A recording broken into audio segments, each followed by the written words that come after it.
Hello friends, आप सभी का स्वागत है स्टडी कवर क्लासेस में। तो आज की इस वीडियो में हम लोग क्लास 10 मैथ का प्रश्नावली 1.2 का क्वेश्चन नंबर 1 से लेकर 3 तक इस वीडियो में कंप्लीट बनाने वाले हैं। बने रहिए एंड तक, और चैनल पर नए हैं तो चैनल को सब्सक्राइब कर लीजिए। चलिए हम लोग क्वेश्चन नंबर सबसे पहले 1 से पढ़ के स्टार्ट करते हैं। तो क्वेश्चन नंबर 1 में है कि निम्नलिखित संख्याओं को अभाज्य गुणनखंडों के द्वारा गुणनफल के रूप में व्यक्त कीजिए। इसको अभाज्य गुणनखंड के रूप में लिखना है। ठीक, तो कैसे लिखना है? तो सबसे पहले हम लोग इसको लघुत्तम विधि द्वारा तोड़ेंगे। इसका गुणनखंड हमारा कौन कौन सा संख्या बनेगा उसको तोड़ेंगे। ठीक, तो चलिए हम लोग आते हैं यहाँ पे। सबसे पहले इसका एलसीएम के टाइप जो हम लोग अभाज्य गुणनखंड निकालते हैं वो हम लोग यहाँ पे निकालते हैं। 140 दिया हुआ है तो हम इसको कटाएंगे। ठीक, सबसे मिनिमम जो होगा उससे पहले कटाएंगे। तो दो से कटाएंगे तो ये 70 बार में कटेगा, फिर 2 से कटाएंगे तो ये 35 बार में। अब ये हमारा 5 बार से जाएगा तो ये 5 से, और ये 7 बार में। ठीक, तो इस 140 को हम लोग तोड़ करके लिख सकते हैं इसके जगह पर ये सारे संख्याओं को गुना करके। तो 2 गुना 2 और 5 गुना का 7। आप चाहे तो आंसर यहाँ पे भी कर सकते हैं।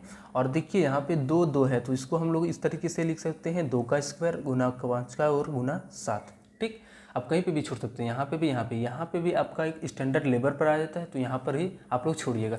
चलिए अब नेक्स्ट हमारा 156 दिया हुआ है, इसको भी हम लोग तोड़ेंगे। तो 156 ये हमारा हो गया। अब इसको हम लोग पहले छोटा संख्या जो कटेगा उससे पहले कटाएंगे। ठीक, तो ये हमारा 2 से कट जाएगा क्योंकि लास्ट में सम संख्या है तो हम लोग पहले 2 से इसको भाग दे रहे हैं। 2 से देंगे तो ये 7 और यहाँ पे 16 बन गया तो ये 8 बन जाएगा। ठीक, अब फिर से हमारा ये सम संख्या लास्ट में है तो 2 से देंगे तो ये 39 आ गया। ठीक, अब ये हमला जो है सो किस पहाड़ा से कटेगा? तो देखिए भाग का जो नियम होता है, इस दोनों को जोड़ दो। अगर यदि जोड़ के 9 और 3 12 हो गया तो ये हमारा 3 से कट जाएगा। ठीक, 3 का अगर यदि पहाड़ा में वो हमारा संख्या आता है जोड़ने पर तो वो हमारा कट जाता है। तो ये 3 को देते हैं इसको, तो 3 से ये 13 बार में कट जाएगा। तो इसके आगे हमारा कोई भी पहाड़ा से नहीं कटेगा। ठीक, तो यहीं पे भी छोड़ देंगे। अब 156 की जगह पर इन सारे संख्याओं को तोड़ करके लिखेंगे तो ये 2 और गुना में 2 और 3 गुना में 13। फिर से इस 2 के ऊपर पावर 2 लगा देंगे क्योंकि यहाँ पे 2 2 है, और गुना 3 और गुना का 13। ठीक, ये हमारा कंप्लीट आंसर बनेगा। चलिए नेक्स्ट क्वेश्चन हम लोग 3 नंबर पर आते हैं।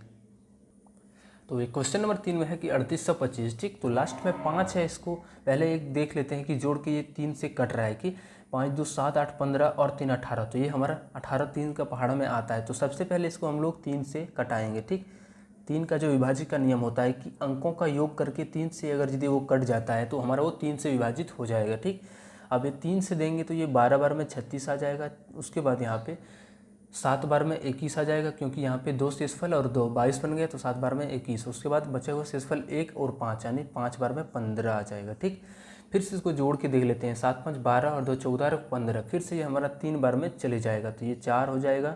उसके बाद यहाँ पे 25 बार में हमारा 75 आ जाएगा। फिर इसको हम लोग जोड़ के देखेंगे, ये हमारा 3 से जाएगा। ये तो 5 से कटेगा ही क्योंकि लास्ट में 5 है। 5 या 0 हो लास्ट में तो उसको हम लोग 5 से कटते ही हैं। 5 2 7 4 11, तो ये तो 11 से 3 का पहाड़ा में तो नहीं आता है। अब हम लोग इसको डायरेक्ट 5 से कटाएंगे। तो चलिए इसको 5 से कटाते हैं तो ये 8 बार में 40 हो गया, और वहाँ पे 2 शेषफल यानी 25 बन गया तो बचे 25। ठीक, अब सिर्फ हम लोग फिर से 5 से देंगे तो ये 17 बार में चला जाएगा। इसके आगे हम लोगों को अब नहीं तोड़ना है। ठीक, टूटेगा भी नहीं। अब 38 तब 25 हमारा यहाँ पे दिया हुआ है। अब इसके जगह पर इन सारी संख्याओं को लिखेंगे, 3 गुना 3, उसके बाद है 5 और गुना में 5 और गुना का 17। ठीक, देखिए हमारा जो डबल है उसके ऊपर पावर चढ़ा देंगे। तो 3 गुना 3 है तो इसके ऊपर हम लोग 2 चढ़ा सकते हैं, 1 3 लिख करके। तो वैसे ही यहाँ पे लिखेंगे 3 का स्क्वायर। यहाँ पे 2 5 है तो 5 1 लिख करके उसके ऊपर पावर 2 चढ़ा देंगे और गुना का 17। ठीक, ये हमारा इसका अभाज्य गुणनखंड के रूप में व्यक्त हो जाएगा। चलिए नेक्स्ट क्वेश्चन हम लोग 4 नंबर पर आते हैं।